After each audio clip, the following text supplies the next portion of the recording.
Welcome in a very special guest on board with us today.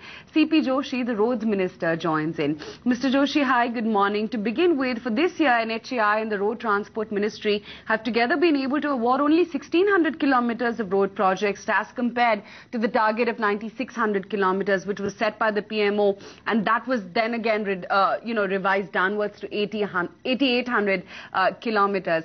What's been the reason for this big miss? The only one reason I can ascertain is the economic scenario of the country and the world that compelled the concessionaire not to participate. Mr. Joshi, the Finance Minister in the budget said that 3,000 kilometers of roads will be awarded in the next 6 months. Will these be part of the project from last year, or some new roads have been identified, and will they then be BOT or EPC contracts?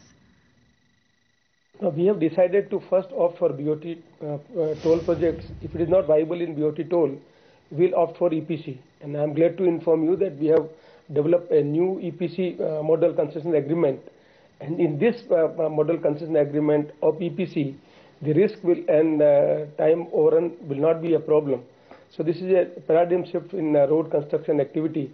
And within that EPC, we intend to award roughly 4,000 kilometers last year. But I hope that this year, by end of this year, we'll be able to award roughly more than 2,000 kilometers. But next year, we'll be able to compensate it what we lacked in this year. Mr. Joshi, the Finance Minister also announced setting up a roads regulator which has been welcomed by companies. So where does that leave the Cabinet Committee on Investment, and which body's decision will supersede the other? No, the announcement of the Honorable FM, we will go with different stakeholders. We'll discuss about the concept of regulator, and they anticipate it. And we are of the firm view that we should have an independent regulator to have to address the problem of the concessionaire and to address the problem of NHAI, because both are the parties. So there should be an independent regulator to address the issue of the NHAI and concessionaire. Mr. Joshi, we also understand that the Road Ministry has moved a cabinet note to ease exit options, which states that developers will be free to exit projects at any time, and NHAI will not forfeit bank performance guarantee. Could you confirm this for us, please? No, you have to appreciate in model concession agreement there is a provision of exit after 3 years. But what we came to know interacting with the concessionaires, that large number of the concessionaires are having the problem of equity. So in order to address this issue of equity, initially we thought that can we have this exit policy prior to these 3 years. We are deliberating on this, then we'll go to the Finance Ministry and then we'll go to the Cabinet. Mr. Joshi, another important proposal is that NHAI should compensate developers for delays due to government permissions. Who will and how will the extent of compensation be decided?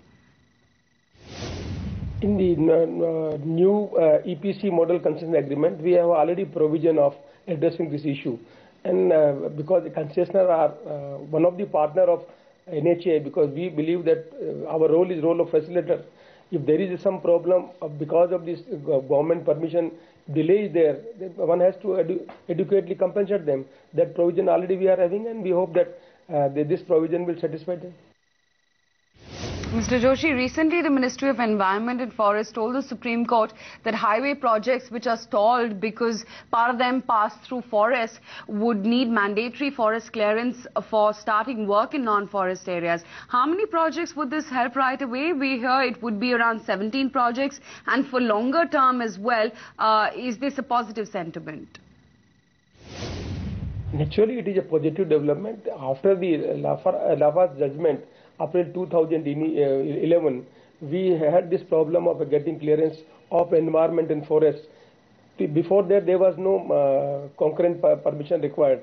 But after the Environment Ministry has given this undertaking in the Supreme Court, and they said that in linear project, this will not be a problem. A mere certificate by the concessionaire will be more than sufficient. If that particular stretch fall in the forest and wildlife, then the issue is different. Otherwise, for normal forest, the concession or the clarification given by the Ministry of Environment will enhance our activity.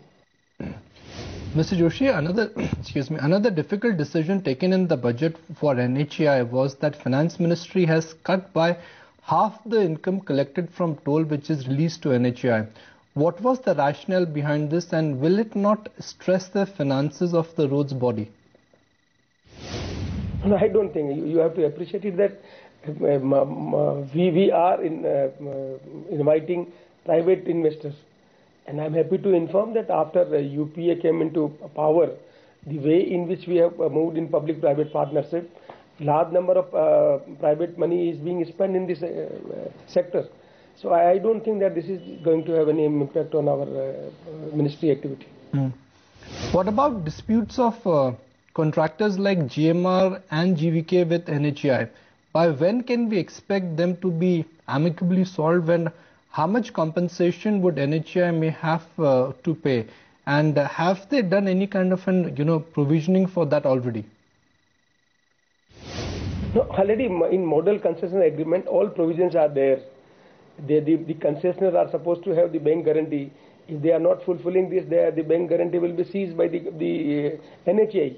But so far the GMR is concerned, then we have to understand and see in different contexts. It may so happen that they might have some problem in their equity. One of the reasons may be that the financial problem of one particular concessioner have some bearing on the decision. But I don't think that by and large the issue is such that the ministry will not be able to address it. We do agree that they have some problem of equity and all other issues which they are having. The ministry and NHAI is addressing, and we are in touch with Ministry of Finance and will be able to resolve all these issues. Mr. Joshi, the Finance Ministry also allowed NHAI to raise about 10,000 crores through tax-free bonds. But when can we expect the issue to hit the markets? So already we are, last year we had 10 crore rupees tax-free bond. We get good response, and we have the funds available with us. As and when we required, we'll opt for this.